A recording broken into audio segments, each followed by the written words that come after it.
is not Nigeria. This is not a place where you can act with impunity. This is not a place where the law does not matter. This is not a place where you can do things without regard to the rule of law or for law, the supremacy of life. This is not a place where you can do anyhow. That was what he was saying. This is not Nigeria. But this is Nigeria. So what does it mean for it to be Nigeria? Do what you need to do when you need to do it. You cannot possibly be planting in the dry season. You can't. This speaks to the privacy of time and timeliness in our culture. But what do you find today? What do you find? We've evolved Nigerian time. Nigerian time. An excuse for madness. That makes it okay for us to have something scheduled to start at 12 o'clock and we start by 4. Meetings, events. Some artists actually think it's okay. In fact, I've heard of artists who got paid good money to perform at concerts who abuses the fans after coming into the arena late. What the? Think about it. So we evolved to the point where we have a uniquely silly culture that endorses the waste of time. We have Nigerian time. Oibos will be invited to Nigerian event. The internet is replete with all kinds of videos of Oibos, both memes and reality, getting to Nigerian events at the advertised time, only to find that we have no respect for ourselves or for time. Uniquely Nigerian memoir. But David Cameron said something that is pretty interesting and that is worthy of attention in dealing with this is Nigeria. He says we're fantastically corrupt. Fantastically corrupt. That was what David Cameron said. But why would he say this? Fantastically corrupt. You know what fantastic means? Unbelievable. And he's right, you know. Painful as it is to agree with him, but he's also wrong. Well, let's look at it this way. So David Cameron belongs in a culture where a prime minister cannot retain his office because he lied about COVID restrictions and how he partied through COVID restrictions. Any conflict of interest of any sort would have a prime minister resign his office. Talk less of ministers or heads of agencies. The slightest whiff of scandal, they resign their offices. The Nigerian press has been largely silent. Nobody thinks anything is wrong. It's only bellyachers like us that are complaining.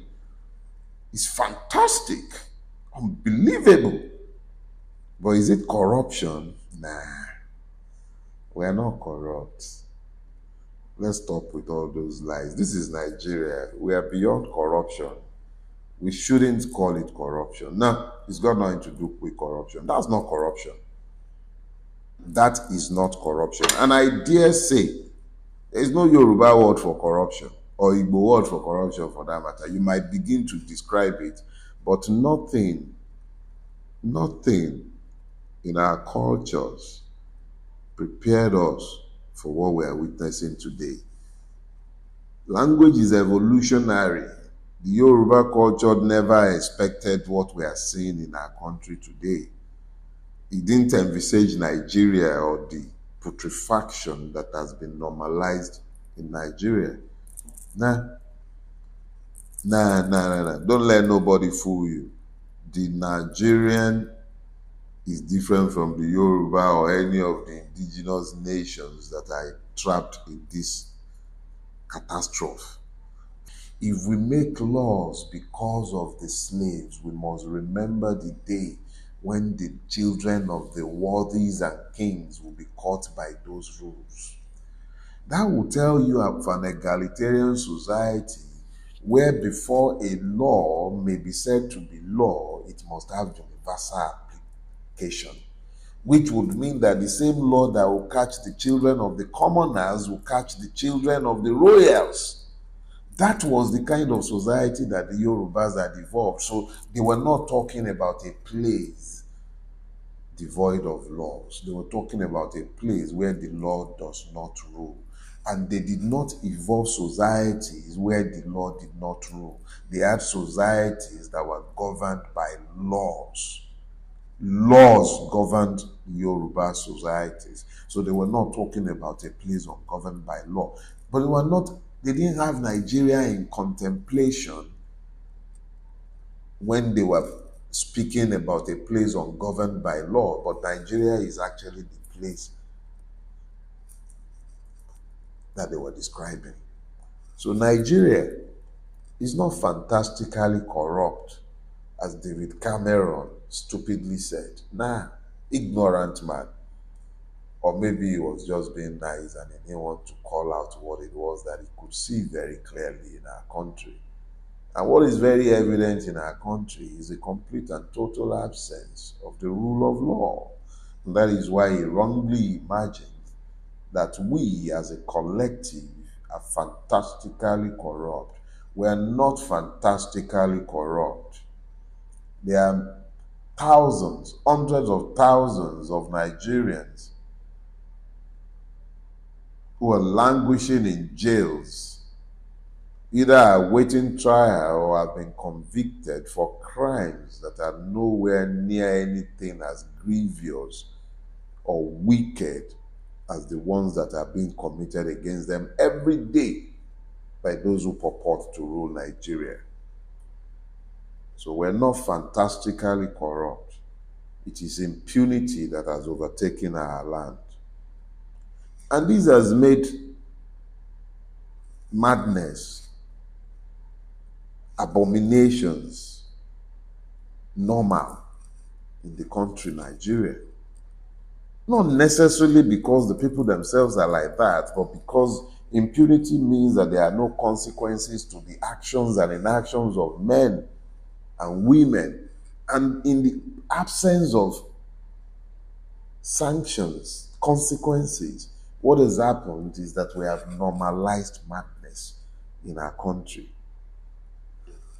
This is Nigeria, and it's okay for us to have almost 20 million children, largely drug addicted and slapping the street without any training, no education, nothing.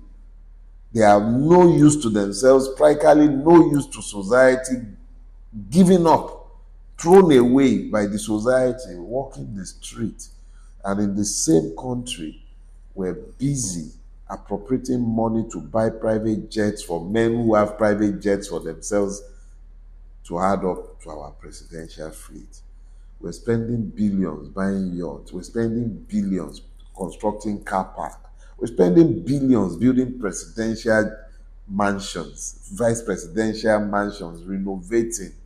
And we have children slapping the streets, unemployed and unemployable. And we have no program for bringing them out of the condemned life, the condemned lives that were foisted on them as a collective. This is Nigeria. We're planting storms, and we shall reap whirlwinds the way these things are going. People are running around preparing for off-season elections where a man without shame, Yakubu, is still the one pretending. People are talking about 2027. Yakubu is still sat there. This is Nigeria. Madness has become the norm. National grid is collapsing. Not unlike the way Bulaba himself collapsed the other day when they were celebrating the Democracy Day. Think about it. This is Nigeria. Everybody is on generator now. This is Nigeria. Band A, band B, band whatever. This is Nigeria. We have spent more money trying to generate darkness. Obasanjo's regime, I believe, spent about $16 billion. To do what? But this is Nigeria. Nobody has paid for it. Nobody. Nigerians can be Jesuing Charlie because of maybe about 4 or so people who were killed during the attack in France. They can be Jesuing Charlie. But over 200 Nigerians were murdered when the Air Force bombed a refugee camp in Burma. The same week, Nigerians had nothing to say, largely had nothing to say about the people in Burma who just got killed. Refugees already in the land of their own birth. In their ancestral land, they were refugees. In Nigeria, they were refugees. They were killed. But Nigerians were focused on Jesuing Charlie. Nigerian soldiers were slaughtered by Boko Haram. And they were being buried, I believe, in Kaduna. Buhari had time to attend party with the top echelon of the APC and government, but could not find time to attend their burial. One policeman was killed in an attack in France. One policeman. It was a supermarket. The same week, France shot down, flew his flag at half-mast, mourned that policeman. We moved on. I recently saw the Kenyan reactions to the murder of protesters by the Kenyan police. I didn't read of a single Kenyan denying that it happened. Up until today, people who should know better are still denying what happened at Lekki. But if you don't take Lekki as your measure, why not take the Kaduna State panel of inquiry, its own panel of inquiry, where it confirmed, I think it was 430 Shia were killed by Buratai's convoy. But this is Nigeria. There is always a reason to justify madness. They were Shia. They were not really Muslims. It didn't matter. Oh, the ones at Lekki Toll Gate, they wanted to burn down Nigeria. What did you want the government to do? There is always a reason to explain the madness that we have all become acculturated to. This is Nigeria. I could hand right there, see? But then the entire purpose will be lost. This is the country that we have built. All of us as a collective. None of us are exempt. We all are guilty. We've built a mad place, sick place. We've built a really, really sick place.